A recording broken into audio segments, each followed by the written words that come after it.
утро, наши самые ранние телезрители. В эфире «Главное утро Республики». Екатерина Винокурова, Иван Луцкан. Приветствуем вас. Сегодня у нас 4 февраля, день недели вторник, к концу зимы. Многих людей чаще посещает уныние, тоска, авитаминозы и разная другая проблема. Поэтому отмечаемый 4 февраля праздник хорошего настроения пригодится как нельзя кстати.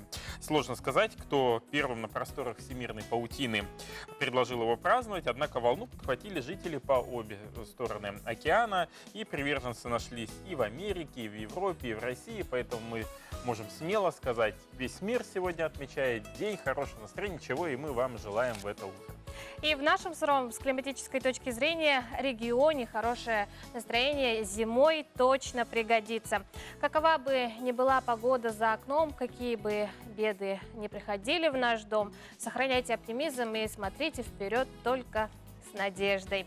Также для всех, кто живет по принципу «ни дня без праздника», интересной будет еще одна дата. Это день рождения резиновых калош, который отмечается сегодня, 4 февраля. Также сегодня есть еще один день, который отмечается во всем мире. Это день борьбы против раковых заболеваний. Очень важная дата, потому что действительно онкология сейчас занимает одно из лидирующих мест в количестве заболеваемости среди населения. И, конечно, на нее обращают внимание, в том числе и в нашей республике. Как известно, у нас строится онкологический диспансер, абсолютно новое здание, которое будет оснащено по всем современным требованиям. От обычного календаря переходим к народному. Так, если по стеклу бегут узоры, холода будут продолжаться долго, говорили наши предки. По народному календарю наступает Тимофеев день или Тимофей полузимник, его еще называют. Исходя из названия, понятно, что день считается серединой зимы. Существовали и другие приметы в этот день. Так, если в мороз запотевают стекла, ждали потепления. Также смотрели и на небо. Если видно солнце, значит весна будет ранее. Самое время ознакомиться с прогнозом погоды на сегодняшний день. Сегодня в центральных улусах в 6 часов утра температура воздуха составила минус 33, минус 37 градусов. Днем ожидается до минус 30, минус 33 градусов. В Заречных минус 33, минус 40. Днем минус 30, минус 36 градусов. В Южных утром минус 34, днем минус 30, минус 31. В Вилюйских минус 40, минус 42 утром, днем минус 35, минус 37 градусов. В Нижнеленских минус 40, минус 44, днем минус 36, минус 43 градуса. В западных улусах минус 34, минус 43 утром, днем до минус 31-38. В Колыме-Эндигирских минус 28, минус 43 утром, днем минус 26, минус 41. В Янских улусах минус 28, минус 38 утром, днем минус 27, минус 36 градусов. А на северо-западе минус 31, минус 41 утром. Днем минус 31, минус 44 градуса.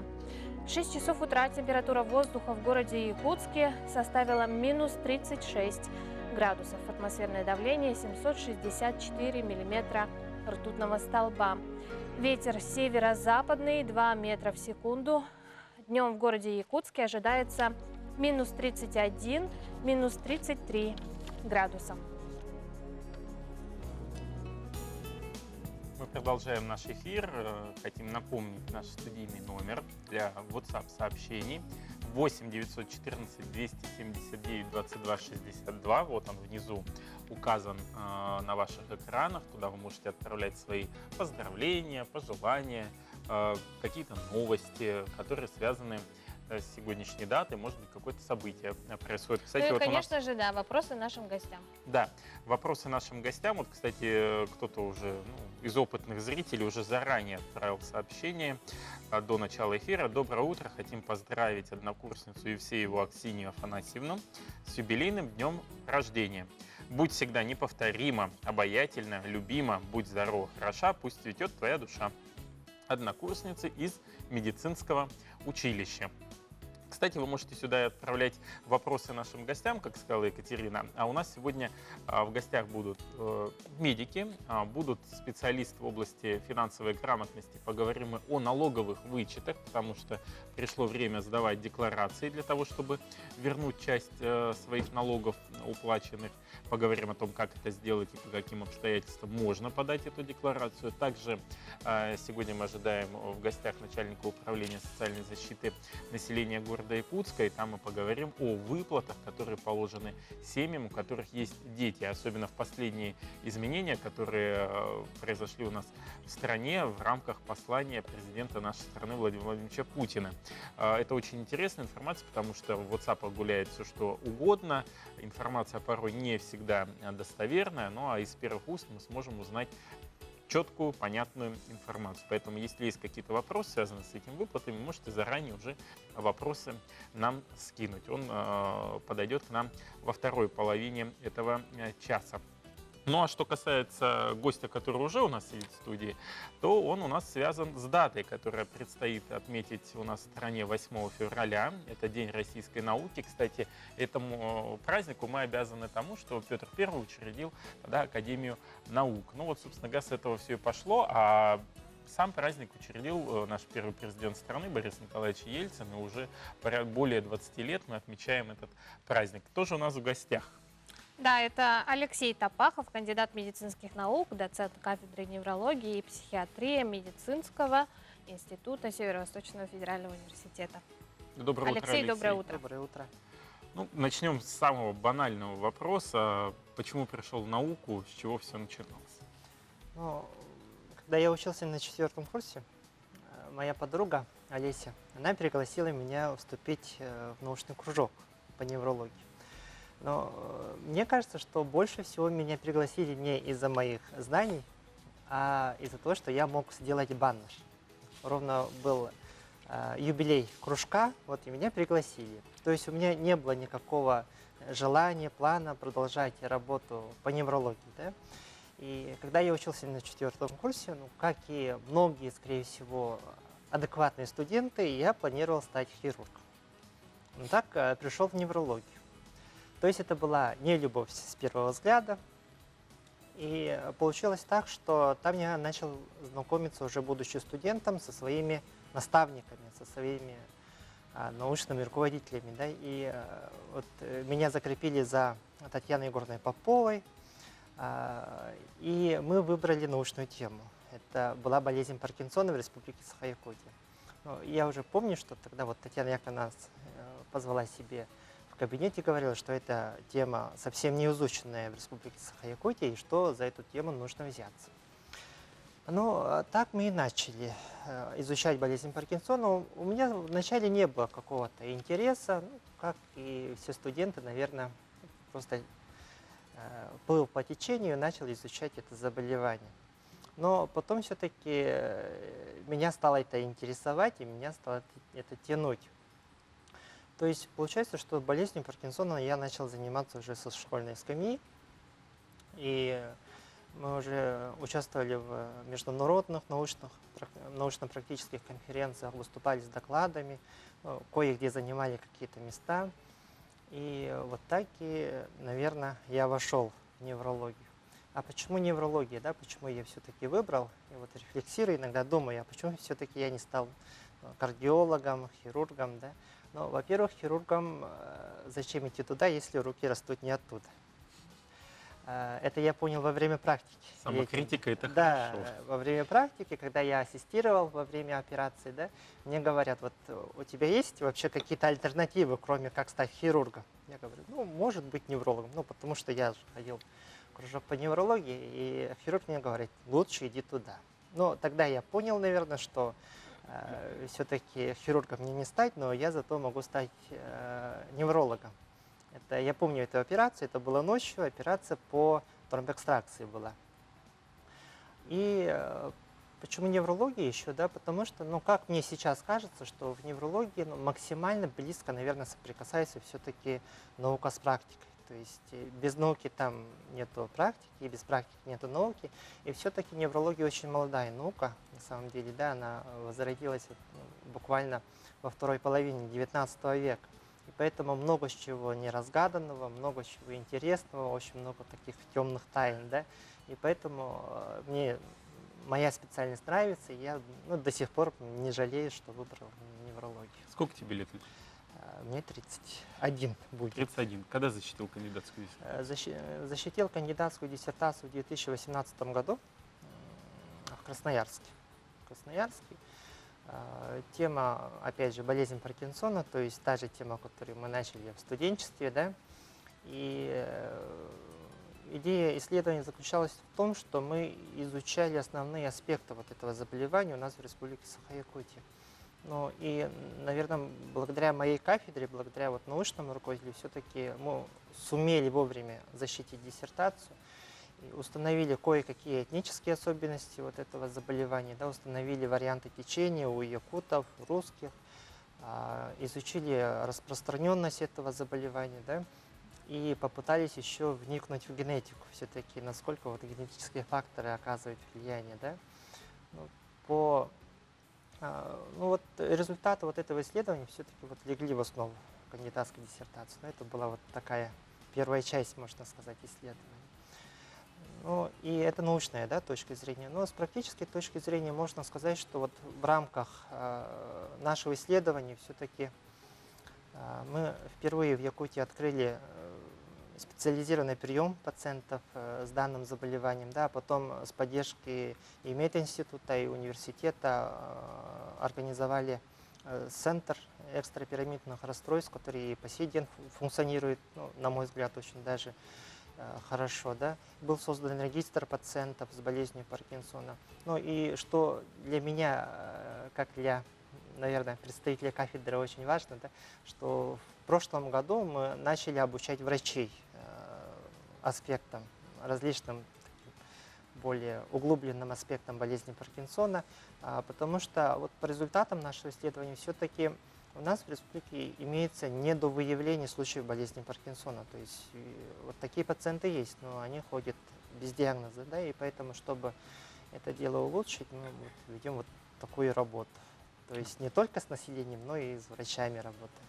Алексей, нам известно, что в январе этого года вы стали победителем конкурса грантов президента России для поддержки молодых ученых. С каким исследованием?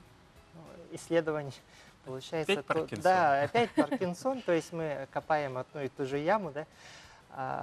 Это продолжение вот нашего исследования, но такое исследование более взвешенное, да.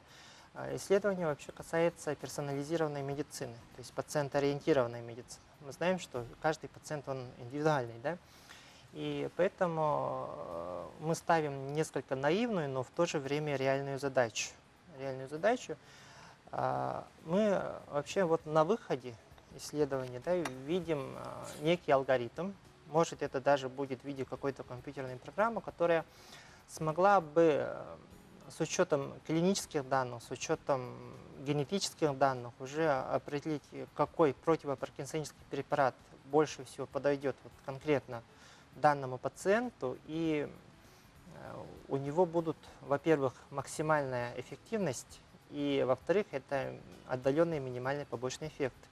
Потому что мы понимаем, что вот если пациент длительное время принимает препараты леводопы, ну и другие дофаминергические препараты, неминуемо все равно развивается вот побочный эффект. Поэтому, вот по результатам первого исследования, да, все-таки есть пациенты, которые могут очень длительно принимать вот эти препараты леводопа, но у них вот эти побочные эффекты не развиваются. А есть люди, у которых вот только-только начали принимать вот эти препараты, даже вот первый год приема, да, и уже у них появляются вот какие-то симптомы побочные.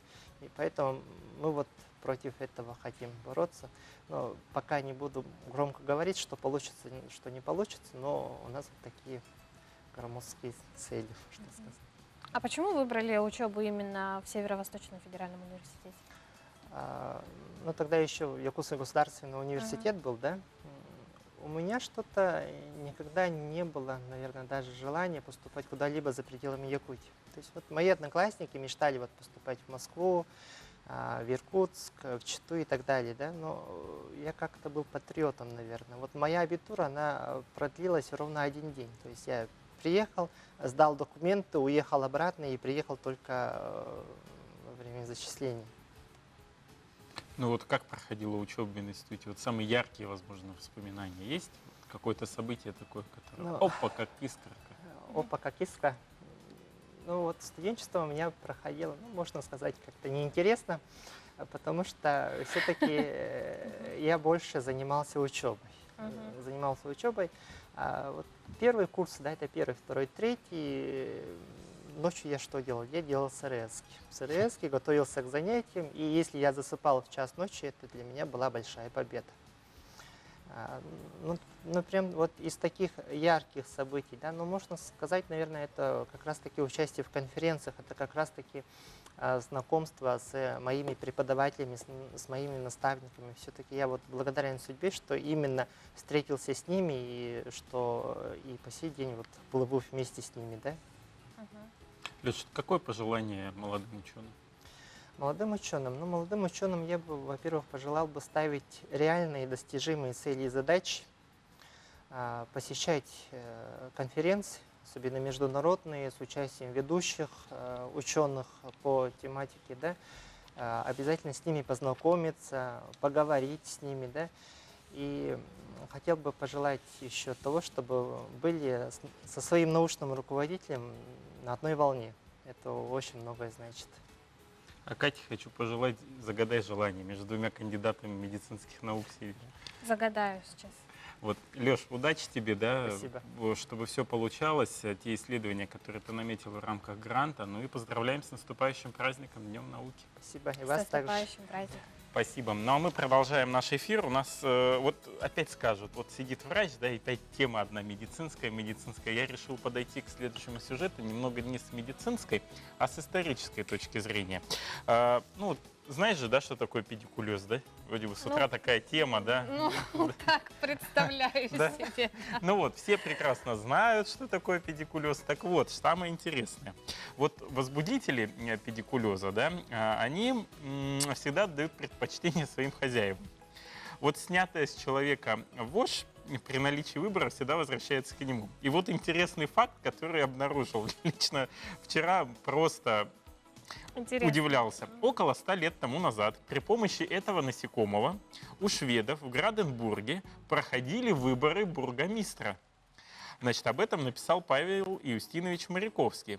Претенденты на должность бургомистра садились вокруг стола, клали на него бороды.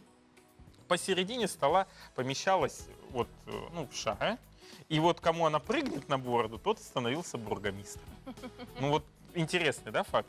А в средневековой Европе этих насекомых считали божьими жемчужинами, поскольку они несли в себе кровь. Не мыться всю жизнь было признаком особой святости. Вот, да, сейчас у нас нормы совершенно другие, и педикулез как заболевание на самом деле очень легко устранимо, главное вовремя выявить. Вот как это сделать, поможет наш следующий сюжет. Узнаем сейчас. Педикулез – это заболевание, вызываемое паразитированием на теле человека кровососущих насекомых вшей. Неправильно полагать, что вши заводятся только у асоциальных людей.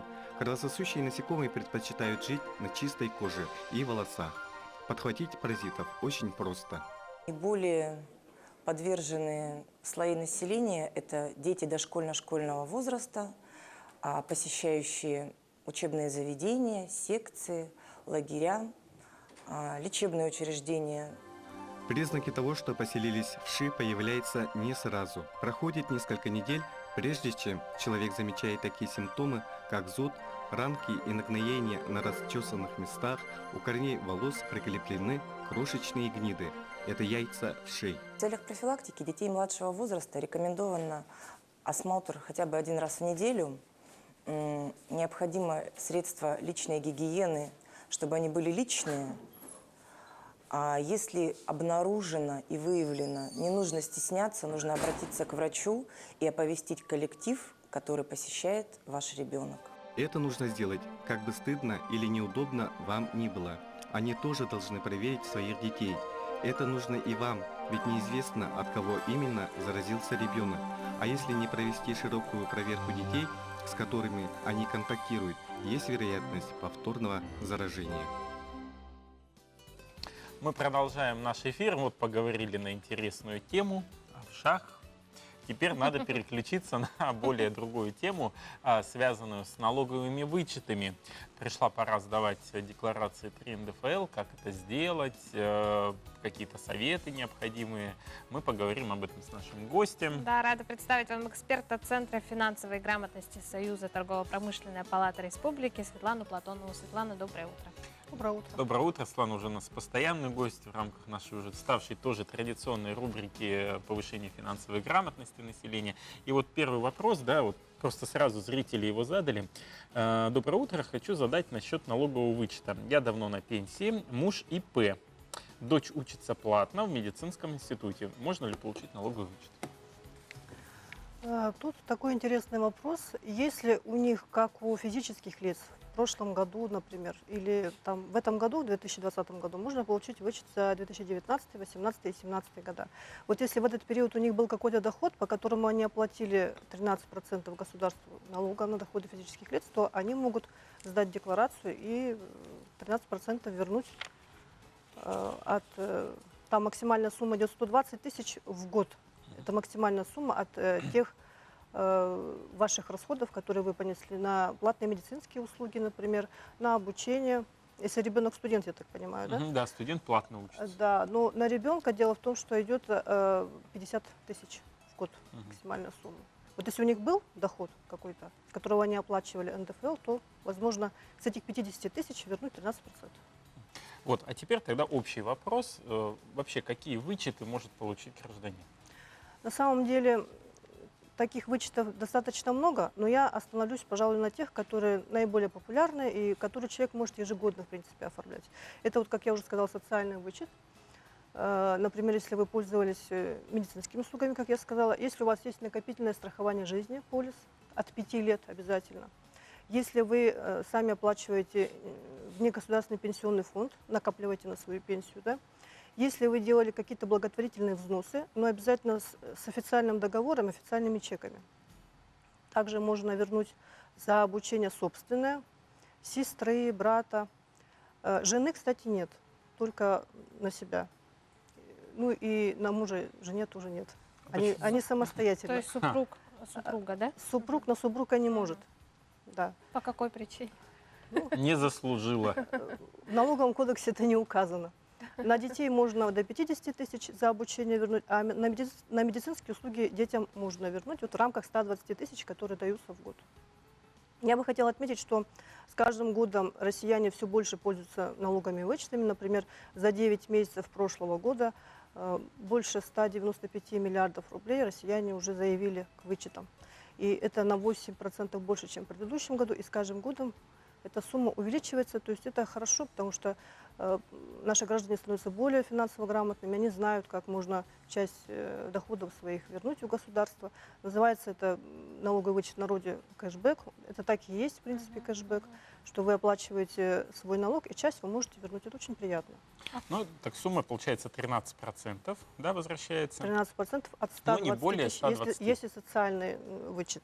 Есть еще такой имущественный вычет, он самый популярный, потому что по нему можно вернуть довольно крупную сумму. Каждый человек может, в принципе, вернуть где-то 650 тысяч от государства. Это 260 тысяч за имущественный вычет по покупке квартиры, от максимальной суммы покупки 2 миллиона. И от 3 миллионов по процентам ипотечным, которые вы оплатили. Но обязательно это должен быть ипотечный процент. В договоре должно быть это указано, что это не потребительский кредит, именно ипотечный кредит. Вот по нему от 3 миллионов можно вернуть 13%. Ну, получается, в общем, вместе с процентами за ипотеку 650 тысяч. Ну, 120 тысяч это за год надо, чтобы было уплачено, или за 3 года общая сумма? В год 120 тысяч. Все-таки в год 120. Да. Это в среднем, получается, этот человек должен 15 1,5 миллиона получать в год. Ну, чтобы если 120, 13% где-то так. Или нет? Нет, нет.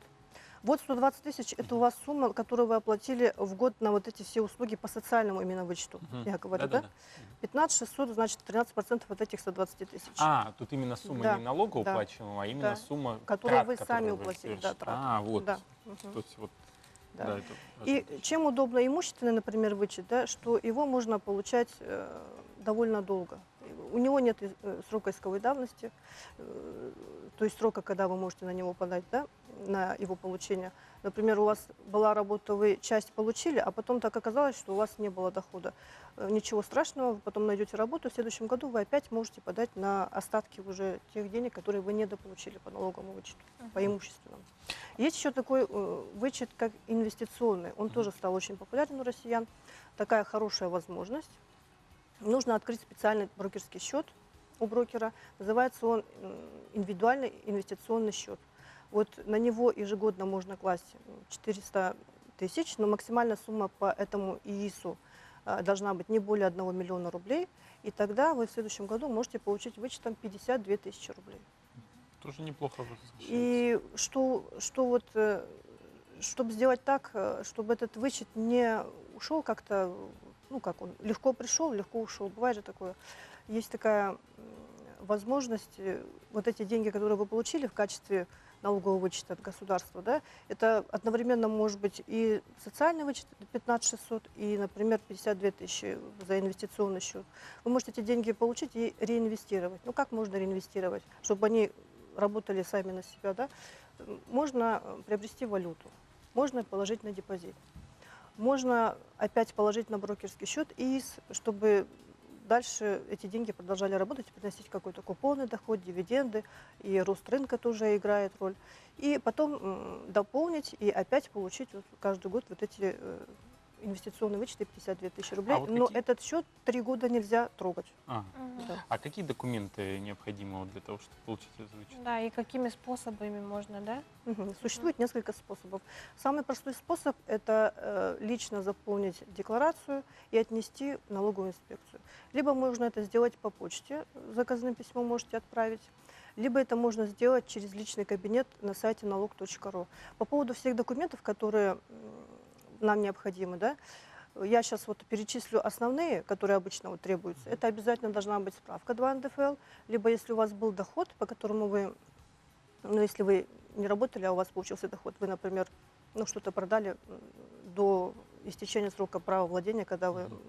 Ну, 3 года. Да, у нас в Республике Саха-Якутия это 3 года, например, да, по недвижимости, то сам договор, да, купли-продажи, вы это предоставляете. Также вы предоставляете саму декларацию 3 НДФЛ. Это форма декларации, ее можно загрузить в программку на сайте налог.ру. Там есть прям такой раздел, как оформить налоговые вычеты. Там вообще все подробно очень написано. По поводу документов, которые необходимы, например, медицинские услуги. Обязательно должен быть сам договор на оказание медицинских услуг, чек, квитанция и обязательно справка для предоставления в налоговый орган. В поликлиниках и вот в частных клиниках об этой справке знают, и они ее быстро так предоставляют с копией лицензии, которые вот у них заверены. А можно в этой 3 НДФЛ сразу все, и инвестиционный, и медицину, все заполнить сразу? Или это надо по каждому виду отдельно? Нет, в одной декларации вы можете все заполнить. Единственное, чтобы вам позволял ваш доход. Сумма, да? Сумма вашего НДФЛ, который вы оплатили. Потому что если, например, вы берете одновременно и имущественный вычет, и социальный, и инвестиционный, может такое случиться, что не хватит у вас дохода. Тогда нужно выбрать, что выгоднее. Спасибо большое, Светлана, что вы приходите постоянно к нам в гости и рассказываете очень интересные и полезные вещи. Надеемся увидеть вас в студии вновь. И доброго, хорошего утра. Спасибо Спасибо. вам, приглашайте. Сейчас короткая рекламная пауза, далее мы продолжим.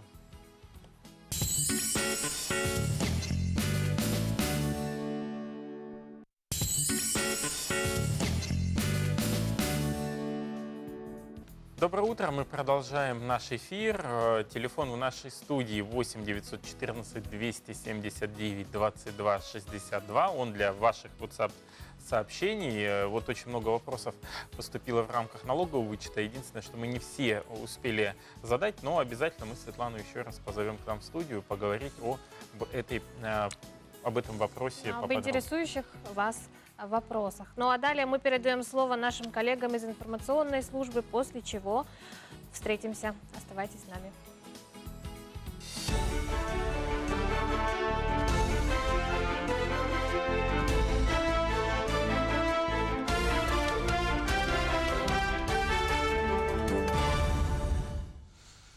Утренний эфир продолжает выпуск новостей. В студии Сергей Михедов. Здравствуйте.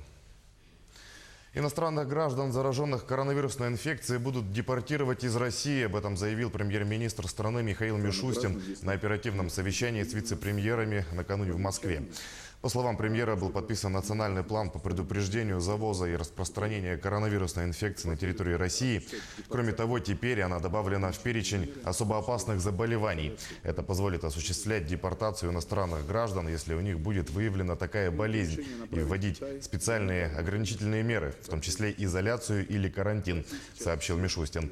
Глава правительства отметил, что в России приняты все необходимые меры по борьбе с распространением коронавируса. Работает оперативный штаб, ситуация под контролем. Принято решение направить в Китай гуманитарную помощь для борьбы с инфекцией.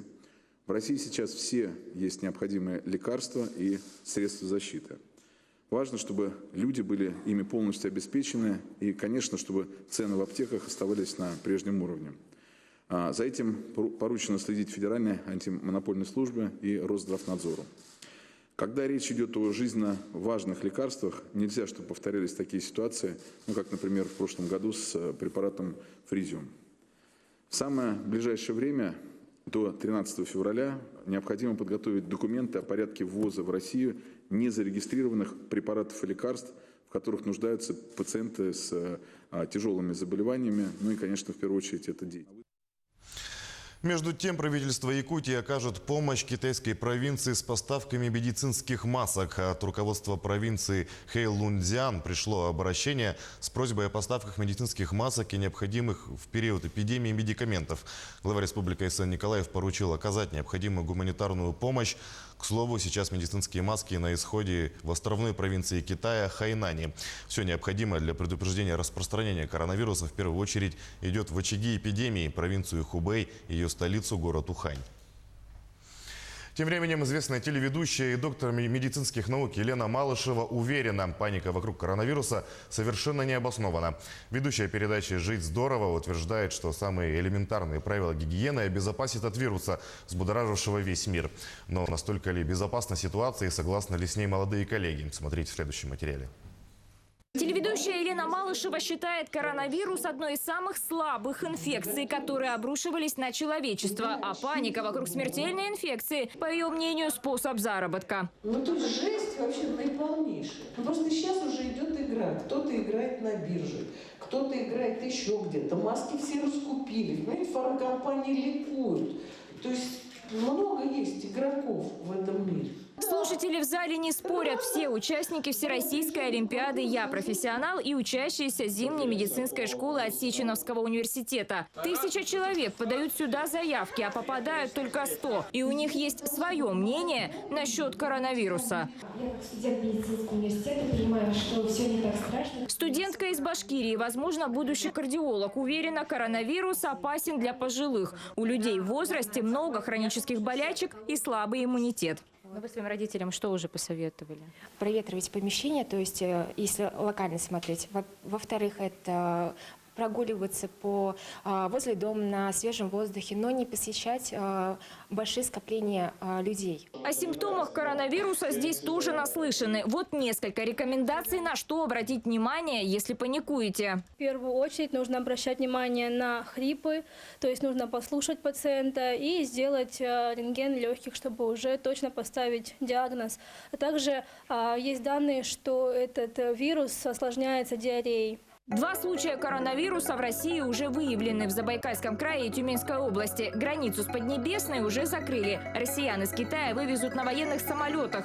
Ученые уже пробуют создать вакцину. Работают над исследованиями инфекции и в медуниверситетах. Там работают вот такие молодые ребята, которые закончили университет, имеют знания, умения, идеи и возможности их реализовать. По прогнозам, на создание вакцины от коронавируса может понадобиться и год. А тем временем Елена Малышева советует. Мыть руки, промывать нос и чихать либо в одноразовую салфетку, либо в локоть, чтобы не распространять инфекцию. Все.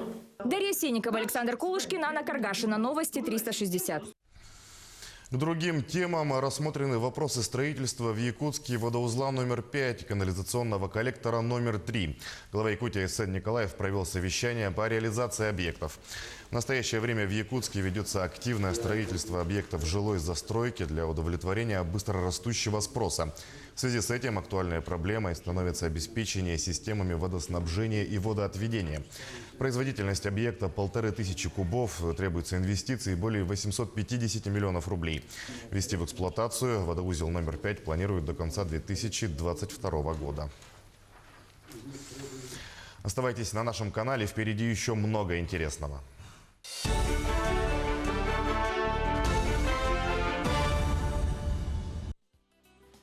Доброе утро, мы продолжаем наш эфир. 4 февраля на календаре.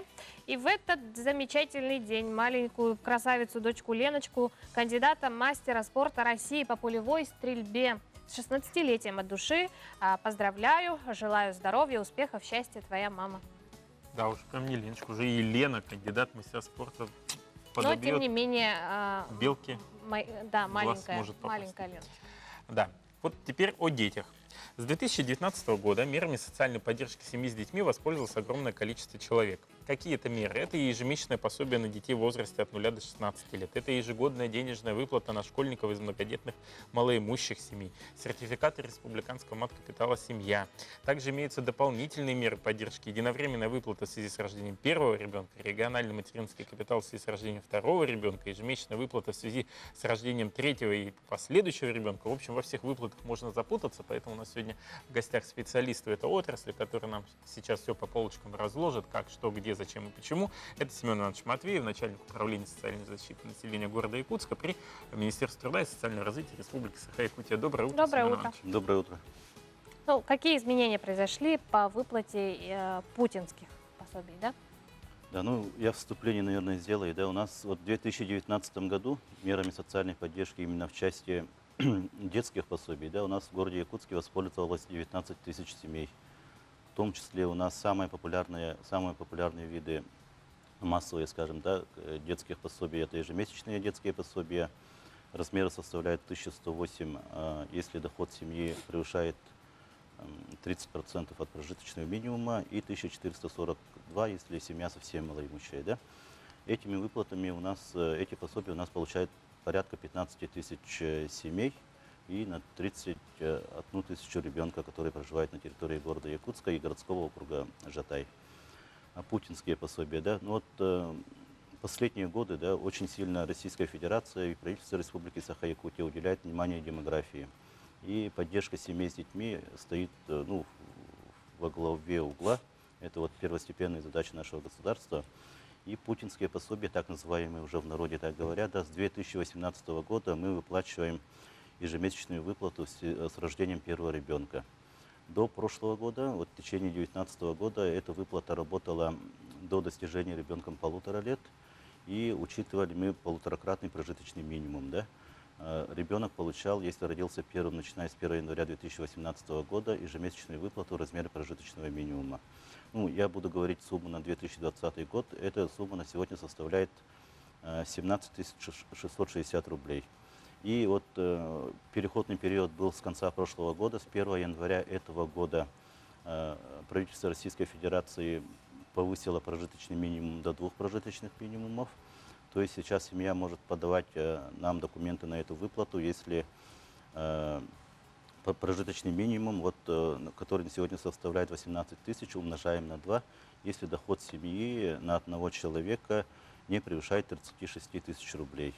И подняли возрастной порог, то есть не до 1,5 лет, как в прошлом году назначаем, до 3 лет. Да? Семья должна будет ежегодно, ну, при достижении ребенком 1 годика, 2 лет, обращаться в наше управление, проходить перерегистрацию, и мы будем выплату возобновлять до достижения ребенком 3 лет. А вот там же, по-моему, изменения касались и года рождения, 2018 теперь тоже, да, входит? Нет, путинские пособия начались с 2018 года, они продолжились в 2019 году. Просто в 2019 году, в прошлом году, вот, до 1,5 лет было. И поэтому сейчас потом вот, заявление могут Россия подать. поменяла порядок до 3 лет, и те родители, которым, ну, дети, которых вот в прошлом году исполнилось 1,5 годика, им прекратилось, да, до конца года они вот не получали пособий, а с 1 января 2020 года они начали получать эти пособия уже дальше, до 2 лет и далее до 3 лет. Ну, в Якутии Александр Сергеевич проводит тоже политику поддержки семьи. Вот в 2019 году был указ главы республики, связанный с мерами по поддержке семьи. В 2020 году как-то увеличилась вот сумма поддержки? Ну, тут скажу, что вот в 2018 году мы получили, ну, скажем, первую ласточку, да, увеличили объем работы по путинскому пособию, а 2019 год, он для нас стал, ну, не то чтобы революционным, но появилось 3 вида новых выплат. И вот как раз вы говорите про указ Александра Сергеевича, да, и надо сказать, что в 2019 году мы испытали действительно очень большой наплыв населения, обращений наших граждан, да. Практически все дети, которые родились в прошлом году, с 1 января 2019 года, они имели возможность получить новые выплаты, да, их раньше не было. То есть это на самом деле действительно огромная поддержка. А тут начну, наверное, тоже с первенца, да, помимо путинских пособий, про которых я уже говорил, первенец имеет право получить с 1 января 2019 года единовременную выплату, да. Размер составляет 35 тысяч рублей, это на сегодня. И в прошлом году у нас, ну, мы вот очень тесно работали с медиками, да, с перинатальным центром, с медцентром республиканским, да, и мы прогнозируем, что сейчас окончательных данных нет, но что по городу Якутску родилось 1500 первенцев в прошлом году, 1296 из них мы в прошлом году нашли, они получили свои выплаты, и остались буквально там 100-150 человек, которые родились за пределами Республики Саха-Якутия, да. Кто-то рожал в России, а есть такие, кто-то в Китае, и даже вот были случаи, что дети родились вообще вот, ну, в западных странах. Также появилась новая выплата, это на 2-го ребенка. Мы его назвали региональным материнским капиталом. И тут важно не путать, да, у нас до этого работал республиканский материнский капитал, который выплачивался 3-му и последующему ребенку. Предлагаем немного прерваться и после рекламной паузы продолжить беседу. Хорошо. Оставайтесь вместе с нами, далее мы поговорим о социальных выплатах.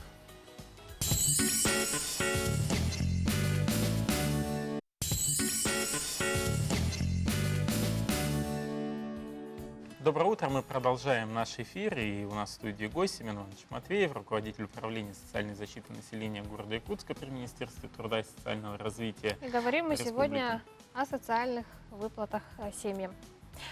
Ага, мы остановились на единовременных выплатах. Вот хотел бы продолжить, да, важно не путать материнский капитал семья, который у нас работает с 2011 года, размер на сегодня 139 тысяч рублей. Его получают вне зависимости от дохода семьи, которые родили 3-го и последующего ребенка на территории Республики Саха-Якутия. И вот с 2019 года у нас новая выплата. Это региональный материнский капитал. Он составляет тоже на сегодня 139 тысяч рублей. И он рассчитывается как 30% от федерального материнского капитала. Да? И на сегодня у нас вот в 2019 году 1150 семей подали заявление на этот региональный материнский капитал, и 141 семья уже воспользовалась средствами, да, то есть получили эти 139 тысяч рублей. Направление у нас идет в соответствии вот с порядком пенсионного фонда, то есть это жилье, ипотека, строительство жилья, самое основное направление. Второе – это образование ребенка. И третье, если есть в семье ребенок с инвалидностью, то можно вот на какие-то услуги, которые вот помогут ребенку с инвалидностью. А вообще вот какой порядок назначения, да, то есть каким требованиям должен соответствовать человек, который хочет... Я вот сейчас доскажу про 3-ю выплату, да. 3-я выплата, она тоже коснулась многодетных семей. Это вот очень долго республика ждала, да, вот в других регионах Российской Федерации, где был низкий уровень демографии, эта выплата работала уже на протяжении ряда лет.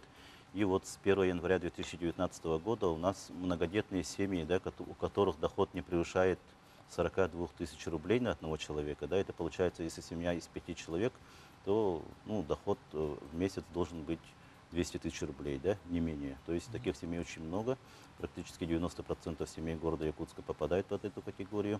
И если вот ребенок родился 3-м или 4-м или 5-м и так далее, начиная с 1 января 2019 года, то эта семья будет получать на своего ребенка ежемесячное пособие в размере 17 тысяч рублей, до достижения ребенком 3 лет. То есть мы считаем, что это очень такая существенная поддержка.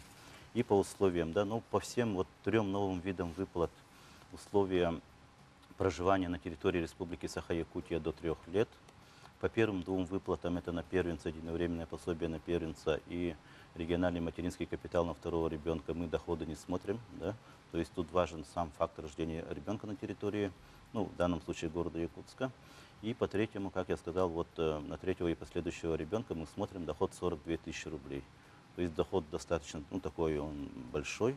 И, в принципе, ну, как я уже сказал, примерно 90% семей города Якутска, которые родили 3-го и последующего, они вот начали уже получать эти выплаты. А можно ли подать эти документы в электронном виде? Да, вот по подаче документов, да, мы уже 2-3 год практикуем совместно с офисом «Мои документы» о том, чтобы вот детские пособия подавали граждане в первую очередь через портал e-yakutia.ru. И буквально все наши детские пособия размещены на данном портале. Я обращаюсь вот к родительницам, мамам в первую очередь, да. Очень удобный портал e-yakutia.ru. Заносите свои персональные данные, уже, наверное, у многих занесены, да. Сканируйте свои документы, можно пока вот фотографировать на свои телефоны, на свои гаджеты, прикрепляете документы, заполняете заявку на портале e-yakutia.ru. Потом уже мои специалисты, специалисты клиентской службы управления соцзащиты звонят вам на дом и приглашают в удобное для вас время для сверки оригиналов документов. То есть один раз все равно человек приходит, но приходит для того, чтобы сверить свои вот оригиналы документов. Да? И основной документ вот по доходам, да, если это вот маленькие ежемесячные пособия, пособия на 3-го ребенка, то мы смотрим доходы за 12 месяцев. То есть вот последние годы, год-два, у нас произошли изменения вот назначения выплат. Раньше, если мы учитывали доходы за 3 месяца, то сейчас уже мы начинаем считать доходы за 12 месяцев. То есть вписываемся в рамки федерального законодательства. Спасибо большое, Семен Иванович, что подошли к нам в студию. Так подробно все разложили. Я думаю, если у зрителей остались вопросы, они смело могут обращаться в управление социальной защиты непосредственно в районах. И если вы живете в городе Якутск или в городском округе Жатай, то управление социальной защиты населения города Якутска. И вам подробно все объяснят. Еще раз спасибо. Спасибо, будем ждать вас снова в нашей студии. Но у нас на очереди прогноз погоды на 4 февраля.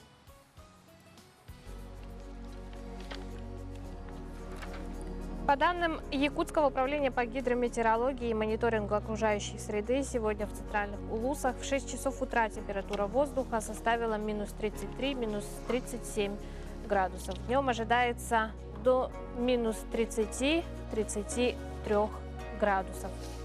А в Заречных минус 33, минус 40 утром, днем минус 30, минус 36 градусов.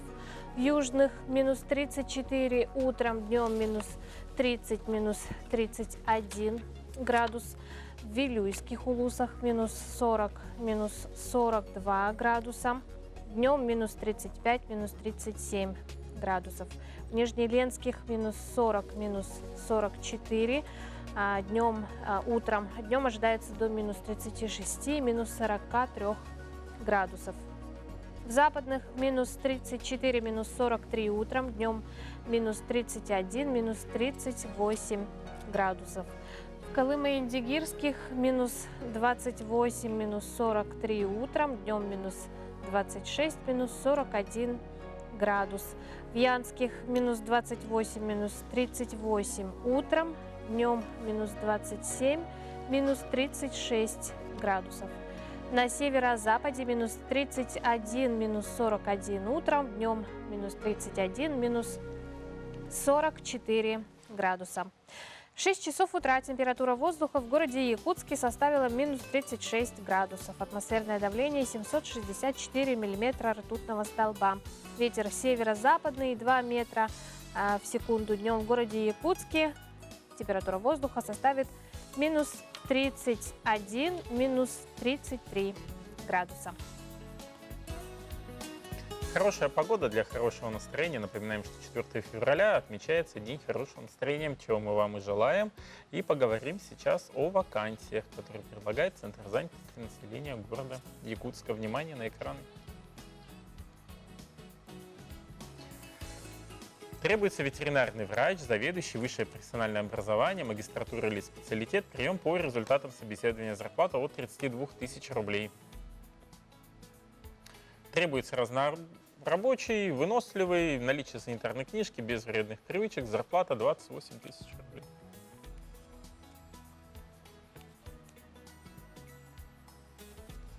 Требуется официант, приветствуется доброжелательность при общении с клиентами, наличие санитарной книжки, зарплата от 28 тысяч рублей. Если вас заинтересовали эти вакансии и не только, обращайтесь в Центр занятости населения города Якутска и в их фронт-офисе Петра Алексеева, 19/3. Иван Петрович, у меня к тебе вопрос. Давай. Мы давно живем, насколько я знаю, мы родом из Якутии, давно здесь живем, уже много лет. И есть ли такое, чего ты не попробовал еще сделать в Якутии? Конечно. Еще выше крыши. Вот, у меня вообще была мечта вот по северам, по всем проехать, пропутешествовать. Но я был вот на Нижней Колыме, был, в Булунском был, там, в Аймиконии был. Ну вот, а хочется еще там в Депутатском, например, побывать, в МОМе. Я только на границе МОМы был, Момского области. А помимо этого? Помимо? Ну вот в проруби купался. Нет, в проруби-то, да. Это, в Аймиконии искупаться вот в этом ручье хочется зимой. На вот. Булусе мы бывали. Да. Ага. Рыбачили. Но охотились. я уверена, что среди многих якутян есть такие люди, которые много чего еще не попробовали. Да, ну, конечно. возможно, в силу того, что они живут здесь недавно. Да? А вот наши корреспонденты передачи «Такая разная русская зима» телеканала «Мир» побывали в нашей республике. И вот как раз-таки мы вот видим заставку этой передачи. Именно Якутия стала первой остановкой для первого выпуска. Так наши коллеги на себе испытали 30-градусные морозы, поняли, что утепляться нужно не только самому, но и утеплять свой автомобиль, проехались по якутским дорогам, даже успели заглохнуть, нырнули в прорубь, да, только что мы об этом говорили, узнали, почему источник Булус не замерзает в суровые морозы, были удивлены тому, что можно вынимать рыбу из ледяной воды голыми руками. И это еще не весь список того, что успели сделать и попробовать наши коллеги из телеканала «Мир». Фильм, кстати, доступен на YouTube-канале. Главное, что согревает в якутские морозы, это отношение людей друг к другу. Здесь никогда не проедут мимо одинокого путника или заглохшей машины. Для гостя обязательно проведут обряд благословения, чтобы его путь был легким. А еще научат печь якутские оладушки, готовить якутское мороженое из взбитых сливок и северных ягод. Конечно, накормят олениной и угостят строганиной. Лютый мороз – суровое испытание, но и одно из главных богатств Якутии – бренд республики и всей России. Но страна у нас большая, и зима на границах разная. Не мороз, ничего не страшно. Вот чего мне надо попробовать. Походить скандинавской ходьбой. Вот не ходил еще. Я, это кстати, вот к вопросу, тоже, да. я, кстати, тоже не ходила. А люди еще и бегают в мороз. Да, ну вот это я еще не делал. Ну, все еще впереди. А мы хотели бы напомнить о нашей акции, точнее не напомнить, а коллеги из якутского блока уже давно ее объявили, теперь и наша очередь. Ваша задача заключается в том, чтобы записать песню «Катюша». Проводится это в рамках 75-летия Победы в этом году. Песню «Катюша» вам нужно исполнить полностью. Правило следующее. Обязательно должно быть 10 и более человек, исполняющих песню. Любые организации, детские сады, школы, кто угодно, можете отправлять нам запись с телефона на наш mail utro.nvk@mail.ru. Мы будем ждать, и самые такие интересные обязательно покажем в рамках нашей программы. Так что дерзайте. Да, увидите себя и будете рады. Да, сейчас мы вот как раз посмотрим первых наших участников. Чурапчинский улус, Катанавский наслег. Внимание.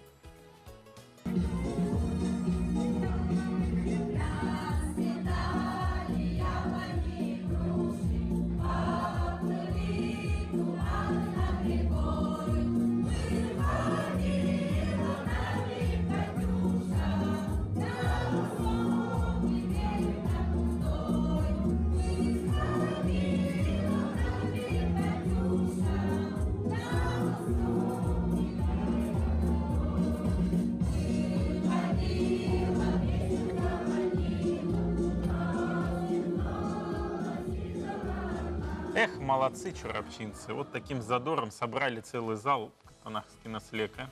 В общем, присоединяйтесь к акции, участвуйте, и ваше видео попадет в эфир. Нашу программу увидит вся республика. Ну а далее эфир продолжат наши коллеги.